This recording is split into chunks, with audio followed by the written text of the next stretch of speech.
ಹಲಾ ವಿಶೇಷ ಕಾರ್ಯಕ್ರಮಕ್ಕೆ ಮತ್ತೊಮ್ಮೆ ತಮಗೆಲ್ಲ ಸ್ವಾಗತ. ಇಲ್ಲಿ ತನಕ ಸದಾನಂದ ಮಯ್ಯ ಅವರು ಮತ್ತು ಡಾಕ್ಟರ್ ಜುಬೇನ್ ಸಾಕಷ್ಟು ಮಾತಾಡಿದ್ದಾರೆ. ಜೊತೆಗೆ ಇಲ್ಲೇ ಕೆಲವೊಂದು ಪರೀಕ್ಷೆಗಳನ್ನು ಕೂಡ ಜುಬೇನ್ ಮಾಡ್ತಾ ಇದ್ದಾರೆ. ಬಹುಶಃ ಅದರ ರಿಸಲ್ಟನ್ನು ಕೂಡ ನಿಮ್ಮ ಎದುರುಗಡೆ ಅವರು ತರಬಹುದು. ಇನ್ನೊಬ್ಬರು ನಮ್ಮ ಜೊತೆ ಜಾಯ್ನ್ ಆಗಿದ್ದಾರೆ, ಸುಧಾ ರಾಜ್ಕಿಶೋರ್ ಗೃಹಿಣಿ.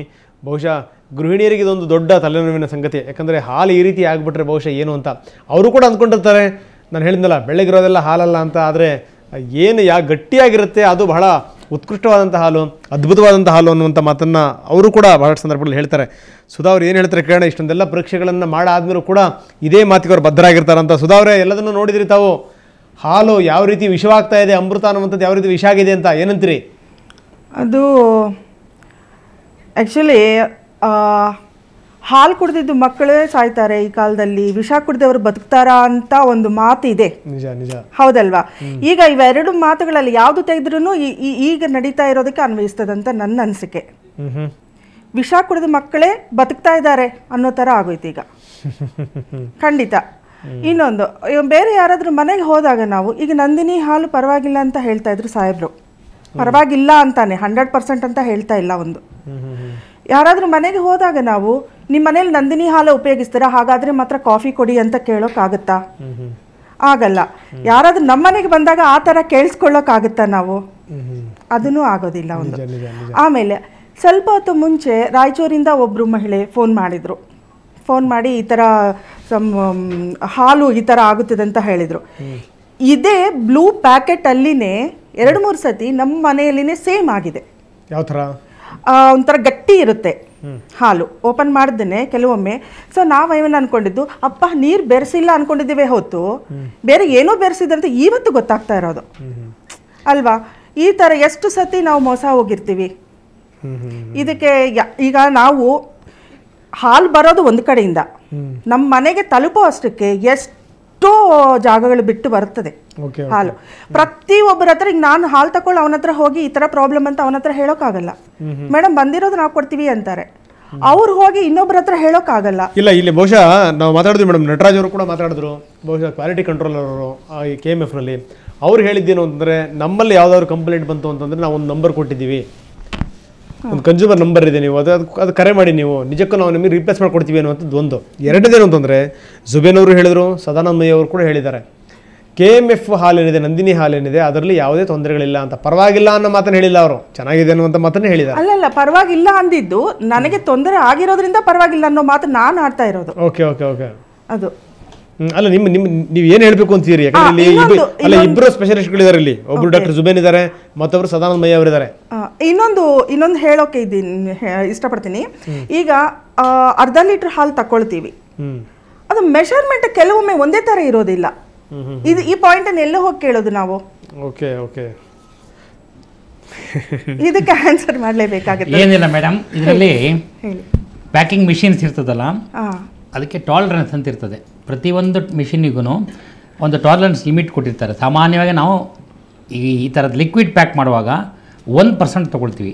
ಬಟ್ ಲೀಗಲ್ ಆಗಿ ನಿಮಗೆ 2% ಕೊಟ್ಟಿದ್ದಾರೆ, ಟಾಲರೆನ್ಸ್ ಕೊಟ್ಟಿದ್ದಾರೆ.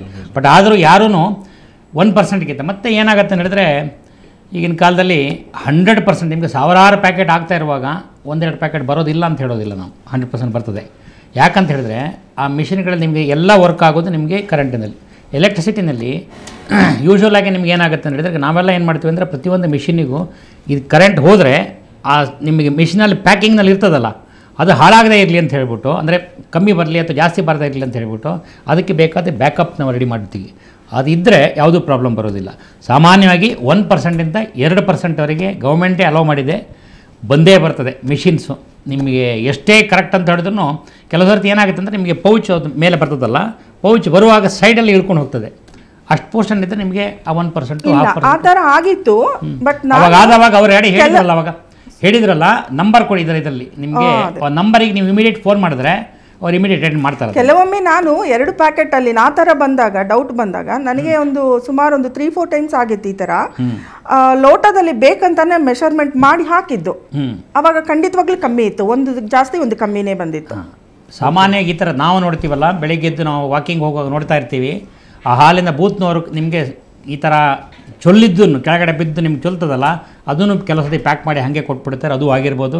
ಆ ಥರ ಆದವಾಗ ಇಮಿಡಿಯೇಟ್ ಅವರಿಗೆ ಫೋನ್ ಮಾಡಿ. ಒಂದೇ ಒಂದು ಮಾರ್ಗ ಇದೆ ಸುಧಾ ಅವರೇ, ಯಾವುದನ್ನು ನೀವು ಅಳತೆ ಮಾಡ್ತಿರಲ್ಲ, ಅಳತೆನಲ್ಲಿ ಯಾವುದು ಸ್ವಲ್ಪ ಜಾಸ್ತಿ ಬಂದಿದೆಯೋ ಅದು ತುಂಬ ಭಾಳ ಗಟ್ಟಿ ಹಾಲು ಅಂದ್ಕೊಳ್ಳಿ, ಯಾವ್ದು ಕಡಿಮೆ ಬಂದಿದೆಯೋ ಅದು ಗಟ್ಟಿ ಹಾಲು ಅಂದ್ಕೊಂಡು ಒಂದಷ್ಟು ನೀರು ಬೆರೆಸ್ಬಿಡಿ ಅದಕ್ಕೆ. ಅಲ್ಲ, ಈಗ ಗಟ್ಟಿ ಹಾಲು ಅಂದಿದ್ದು ಭಯ ಆಗ್ತಾ ಇದೆಯಲ್ಲ. ನಿಜ ನಿಜ ನಿಜ, ಗಟ್ಟಿ ಅಂದಿದ್ದನೇ ಭಯ ಆಗ್ತಾ ಇದೆ.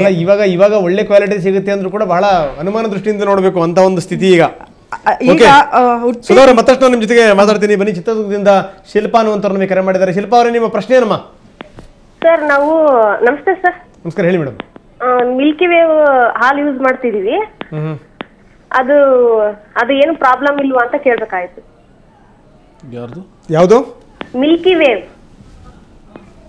ಓಕೆ, ಇಲ್ಲ ಸ್ಪೆಸಿಫಿಕ್ ಬ್ರ್ಯಾಂಡ್ ಬಗ್ಗೆ ಮಾತಾಡಕ್ಕೆ ನೀವು ಆ ಥರ ಗೊತ್ತಾಗಬೇಕಂದ್ರೆ ನಮ್ಮ ಲ್ಯಾಬ್ಸ್ಗೆ ನೀವು ಕಳಿಸ್ಬೇಕು. ಕಳಿಸ್ಬಿಟ್ಟು ಟೆಸ್ಟ್ ಮಾಡಿ. ಫ್ಯಾಟ್ 3.0% ಇದೆ, SNF 8.5% ಇದೆ, ಪ್ಯಾಸ್ಚರೈಸ್ಡ್ ಹೋಮೋಜಿನೈಸ್ಡ್ ಟೋನ್ಡ್ ಮಿಲ್ಕ್ ಅಂತ ಇದೆ ಸರ್. ಅಲ್ಲ, ನೀವು ಬ್ರ್ಯಾಂಡ್ ಅನ್ನು ಹೇಳಿದ ತಕ್ಷಣ ಅದ್ರ ಕ್ವಾಲಿಟಿ ಹೆಂಗಿದೆ ಅಂತ ಹೇಳಕ್ ಆಗಲ್ಲ, ಯಾಕಂದ್ರೆ ಅದು ಹೇಳೋ ತಪ್ಪು ಕೂಡ ಆಗುತ್ತೆ. ಹೌದು, ಸಂಶೋಧನೆ ಮಾಡಿ ನಿಮ್ಗೆ ಅಷ್ಟು ಡೌಟ್ ಇತ್ತು ಅಂತಂದ್ರೆ ಡಾಕ್ಟರ್ ಜುಬೇನ್ ಇಲ್ಲಿದ್ದಾರೆ, ಸೀದಾ MS ರಾಮಯ್ಯ ಲ್ಯಾಬಿಗೆ ಹೋಗಿ ಅಲ್ಲಿ ಪರೀಕ್ಷೆ ಮಾಡಿಸಿ ಗೊತ್ತಾಗುತ್ತೆ ಹಾಲಿನ ಹಣೆಬರ ಏನು ಅಂತ. ನಂದಿನಿ ಹಾಲು ಯೂಸ್ ಮಾಡ್ಬೇಕಾ ಸರ್ ನಾವು? ಅಲ್ಲ, ಆ ಥರ ಅಲ್ಲ. ಅಲ್ಲಿ ನಿಮ್ಮ ಪ್ರಶ್ನೆ ಬಹುಶಃ ಸದಾನಂದ ಮಯ್ಯ ಅವರು ಸರಿಯಾಗಿ ಉತ್ತರ ಕೊಡ್ತಾರೆ ಅಂತ ನಾನು ಭಾವಿಸ್ತೀನಿ ಸರ್. ಬ್ರ್ಯಾಂಡ್ ಬಗ್ಗೆ ಮಾತಾಡಬೇಕಂತಾದರೆ ಫಸ್ಟ್ ನಾವು ಬ್ರ್ಯಾಂಡನ್ನು ಟೆಸ್ಟ್ ಮಾಡಿ ಹೇಳಬೇಕು. ಹೆಚ್ಚಿನ ಸರ್ತಿ ಏನಾಗುತ್ತೆ ಅಂತ ಹೇಳಿದ್ರೆ ನಂದಿನಿ ಒಂದೇ ಒಳ್ಳೇದಂತ ಹೇಳೋದಿಲ್ಲ, ನಾವು ಬೇರೆದು ಯೂಸ್ ಮಾಡ್ತೀವಿ. ಬಟ್ ಬೇರೆದು ಯೂಸ್ ಮಾಡುವಾಗ ನಾವು ಫುಲ್ ಟೆಸ್ಟ್ ಮಾಡಿ ತೊಗೊಳ್ತೀವಿ ಹೊರತು ಹಾಗೆ ಅದನ್ನು ಯೂಸ್ ಮಾಡೋದೇ ಇಲ್ಲ. ಸೊ ಸಾಮಾನ್ಯವಾಗಿ ಏನು ಹೇಳ್ತೀವಿ ಅಂತ ಹೇಳಿದ್ರೆ, ನಿಮಗೆ ನೀವು ರೆಗ್ಯುಲರ್ ಮಾರ್ಕೆಟಲ್ಲಿ ಇದೆಯಲ್ಲ, ಒಂದು ಸಪೋಸ್ ಈಗ ನಿಮ್ಮ ಊರಲ್ಲಿ ಈಗ ಒಂದು ಪರ್ಟಿಕ್ಯುಲರ್ ಬ್ರ್ಯಾಂಡ್ ಇದೆ. ಈಗ ನಾನು ಉಡುಪಿಯಿಂದ ಬಂದನು, ಉಡುಪಿಯಲ್ಲಿ ನಮಗೆ ಕೃಷ್ಣ ಅಂತೇಳಿ ಒಂದು ಬ್ರ್ಯಾಂಡ್ ಇತ್ತು ಮುಂಚೆ, ಅದು ಆ್ಯಕ್ಚುಲಿ ನಂದಿನಿಗೆ ಚೆನ್ನಾಗಿತ್ತು. ಆ ಥರ ಬ್ರ್ಯಾಂಡ್ ನಿಮ್ಗೆ ನಾನು ಹೇಳಿದ್ದು ಫಸ್ಟ್ ಹೇಳಿದ್ದು ಬ್ರ್ಯಾಂಡ್ ಇರುವಂಥ ಹೆಚ್ಚಿನ ಐಟಮ್ಗಳು ಸೇಫ್ ಅಂತ ಹೇಳ್ತೀವಿ. ಓಕೆ, ಗುರು ಅನ್ನುವಂಥವ್ರು ನಮಗೆ ಕರೆ ಮಾಡಿದ್ದಾರೆ ಗುಲ್ಬರ್ಗದಿಂದ. ಗುರು, ನಿಮ್ಮ ಪ್ರಶ್ನೆ ಏನು? ರಂಗನಾಥ್ ಭಾರದ್ವಾಜ್ ಅವರೇ, ನಮಸ್ಕಾರ. ನಮಸ್ಕಾರ, ಹೇಳಿ ಸರ್. ಸರ್, ಮೇನ್ ನಾವು ಹೆರಿಟೇಜ್ ಹಾಲು ತರಿಸುತ್ತೆ, ಬಟ್ ಅದೇನಿದೆ ತುಂಬಾ ತಿಕ್ಕಾಗಿದೆ. ಬಟ್ ಅದೇನಪ್ಪಾ ಅಂತಂದ್ರೆ ಅದು ಲಿಕ್ವಿಡ್ ಮಿಕ್ಸ್ ಇರ್ಬೋದು ಅಂತೇಳಿ ನಮ್ ಗೆಸ್ ಇದೆ. ಅದೇ ನಂದಿನಿ ಹಾಲು ಅದು ಬೇರೆ ಹಾಲು ಯಾವುದೇ ತೊಂದ್ರೆ ಸಹಿತ ಒಂಥರ ಅದು ನ್ಯಾಚುರಲ್ ಆಗಿ ಆಕಳ ಯಾವ ತರ ಇರುತ್ತೋ ಆ ತರ ಇದೆ. ಬಟ್ ಇದು ಹೆರಿಟೇಜ್ ಹಾಲು ಮಾತ್ರ ಫುಲ್ ತುಂಬಾ ಗಾಢ ಆಗಿರುತ್ತೆ.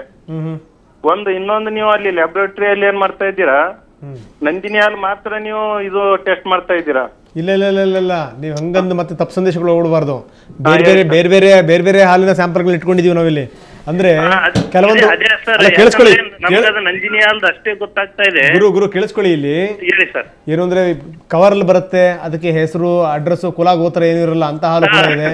ಜೊತೆಗೆ ಬೇರೆ ಬೇರೆ ಪ್ಯಾಕೆಟ್ ಹಾಲುಗಳನ್ನು ಕೂಡ ಇಟ್ಕೊಂಡಿದೀವಿ. ಮೊದಲು ಬಂತಲ್ಲ ಕಲಬೆರಕೆ ಹಾಲು ಅಂತ, ಅದು ಖಂಡಿತವಾಗ್ಲೂ ಹೆಂಗ್ ಗೊತ್ತಾ, ಅದು ಒಂದು ಬ್ರಾಂಡೆಡ್ ಕಂಪನಿದಾಗ್ಲಿ ಅದರದ್ದಾಗ್ಲಿ ಅಲ್ಲ ಅದು.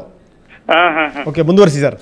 ಅದೇ ನಾವು ಏನ್ ಹೇಳೋದಂತಂದ್ರೆ, ಈಗ ನಮ್ಗೆ ಎಲ್ಲಾ ಹಾಲು ಇದು ಮಾಡ್ತಾ ಇದ್ರಲ್ಲ ಲ್ಯಾಬೊರೇಟರಿಯಲ್ಲಿ ನೀವು, ಆದ್ರೆ ಯಾವ ಪ್ರಮಾಣದಲ್ಲಿ ಹಾಲಿದ್ರೆ ನಾವು ಸೇವನೆ ಮಾಡಿದ್ರೆ ಒಳ್ಳೇದು, ಅಥವಾ ಜಾಸ್ತಿ ಸಿಕ್ಕಿದ್ರೆ ತೊಂದ್ರೆ ಒಳ್ಳೇದ, ಅಥವಾ ಮೀಡಿಯಂ ಆಗಿ ಈ ತರ ಅದೆಷ್ಟು ಇದು ಇರ್ಬೇಕು ಅನ್ನೋದು ಗೊತ್ತಿಲ್ಲ. ಅದಕ್ಕಾಗಿ ಅದು ಸ್ವಲ್ಪ ತಜ್ಞರಿಗೆ ಅವ್ರಿಗೆ ಕೇಳಿದೆ ಚೆನ್ನಾಗಿರುತ್ತೆ ಸರ್. ತಜ್ಞರು ನಿಮ್ಗೆ ಉತ್ತರ ಕೊಡ್ತಾರೆ ಸರ್. ಪ್ರಶ್ನೆ ನಿಮಗೆ ಅರ್ಥವಾಗಿದೆ ಅಂತ ನಾನು ಭಾವಿಸ್ತೀನಿ ಸರ್. ಇದರಲ್ಲಿ 2-3 ಪಾಯಿಂಟ್ಸ್ ಅವ್ರು ರೇಸ್ ಮಾಡಿದ್ದಾರೆ. ಒಂದು ಅಂದರೆ ಬ್ರ್ಯಾಂಡ್ ಬಗ್ಗೆ. ಈಗ ಬ್ರ್ಯಾಂಡ್ ಅಂದರೆ does it guarantee that quality ಅಂತ. ಸೊ ನಾವು ಅದರಲ್ಲಿ ಹೇಳ್ಬೋದು ಏನಂದರೆ, ಅಟ್ಲೀಸ್ಟ್ ಒಂದು 99% ಒಂದು ಬ್ರ್ಯಾಂಡ್ ಇದ್ದರೆ ಆ ಬ್ರ್ಯಾಂಡ್ ವ್ಯಾಲ್ಯೂ ಇರುತ್ತೆ. ಅವರಷ್ಟು ಬೇಗ ಆ ಬ್ರ್ಯಾಂಡಲ್ಲಿ ಆಟ ಆಡೋಕ್ಕಾಗಲ್ಲ. ಸೊ ಆದಷ್ಟು ನಿಮಗೆ ಪ್ಯೂರ್ ಮೆಟೀರಿಯಲ್ಸ್ ಬ್ರ್ಯಾಂಡೆಡ್ ಒಂದು ಪ್ರಾಡಕ್ಟ್ ಆಗಿದ್ರೆ ನಾವು ಯಾವತ್ತೂ ವಿ ಕ್ಯಾನ್ ಎಕ್ಸ್ಪೆಕ್ಟ್ ದಟ್ ಅದರಲ್ಲಿ ಕ್ವಾಲಿಟಿ ಇರುತ್ತೆ ಅಂತ, as compared to non branded product. ಎರಡನೇ ವಿಷಯ ಅಂದರೆ ಆ ಪ್ರಾಡಕ್ಟ್ದು ಕ್ವಾಲಿಟಿ ಬಗ್ಗೆ ಕೇಳ್ತಾ ಇದ್ದಾರೆ. ಆ ಪ್ರಾಡಕ್ಟ್ ಕ್ವಾಲಿಟಿ ಬಗ್ಗೆ ಅನ್ಲೆಸ್ ನಾವು ಟೆಸ್ಟ್ ಮಾಡಿದ್ರೆ there is no other way. ನಾವು ಯಾವ ಥರ ನೋಡಿದ್ರು ಸ್ವಲ್ಪ ಒಂದಷ್ಟು ನಾವು ಕಾಮನ್ ಸೆನ್ಸ್ ಯೂಸ್ ಮಾಡ್ಬೋದು ಹೊರತು ಇದು ಒನ್ಲಿ ಥಿಂಗ್ ವೀಕೆಂಡು ನಮಗೆ ಆ ಥರ ಡೌಟ್ ಬಂತು ಅಂತಂದರೆ, ಇದರಲ್ಲಿ ಯಾವುದೋ ಒಂದು ಸಂದರ್ಭ ಎಲ್ಲಿ ಕ್ರಿಯೇಟ್ ಆಗುತ್ತೆ ಅಂದರೆ ನಾವು ನೋಡಿಲ್ಲ, ನಾವು ಫೀಲಿಂಗ್ ಇಲ್ಲ, ಏನೋ ಒಂದು ಪ್ರಾಬ್ಲಮ್ ಆಯಿತು ನಮಗೆ, ಆ ಥರ ಒಂದು ಸಿಚುವೇಶನ್ ಬರುವಾಗ ಆವಾಗ ನಮಗೆ ಒಂದು ಡೌಟ್ ಬಂದಿರುತ್ತೆ. ಆ ಡೌಟ್ ಬರೋ ಟೈಮ್ನಲ್ಲಿ ನಮಗೆ ಗೌರ್ಮೆಂಟು ಕಾನ್ಸ್ಟಿಟ್ಯೂಷನ್ ಆಫ್ ಇಂಡಿಯಾ ನಮಗೆ ತುಂಬ ರೂಟ್ಸ್ ಕೊಟ್ಟಿದ್ದಾರೆ. We can apply to the consumer grievances redressal forum ಅಂತಿದೆ. ಇದು I think 90% the problem is because ನಾವು ಇದರಲ್ಲಿ ಪ್ರಾಬ್ಲಮ್ ಆದ್ರೂ ಕೂಡ ನಾವು ಸುಮ್ಮನೆ ಆಗ್ಬಿಡ್ತೀವಿ, ಸಮಸ್ಯೆ ಅದು. ವೆರಾಸ್ ವಿ ಆರ್ ರಿಲಕ್ಟೆಂಟ್, ನಾವು ಯಾಕೆ ಮಾಡಬೇಕು, ನಾವು ಯಾಕೆ ಹೋಗಬೇಕು. ಆ್ಯಕ್ಚುಲಿ ಇಂಥ ಕೇಸಸ್ಗೆಲ್ಲ ನಮಗೆ ತುಂಬ ಚೆನ್ನಾಗಿರೋದು ರೆಮಿಡೀಸ್ ಇದೆ. We have to just write a letter to the consumer grievance redressal forum. ಅದಕ್ಕೆ ಲಾಯರ್ ಬೇಕಿಲ್ಲ, ಫೀಸ್ ಇಲ್ಲ, ಸುಮ್ಮನೆ ನಾವೊಂದು ಲೆಟರ್ ಇವರಿಗೆ ನಾ ಈ ಥರ ಪ್ರಾಡಕ್ಟ್ ಯಾರಿಗೆ ಕನ್ಸ್ಯೂಮರ್ ಗ್ರೀವೆನ್ಸಸ್ ರಿಡ್ರೆಸಲ್ ಫೋರಮ್ ಎಲ್ಲ ಸ್ಟೇಟ್ ಡಿಸ್ಟ್ರಿಕ್ಟ್ಸ್ನಲ್ಲೂ ಇದೆ.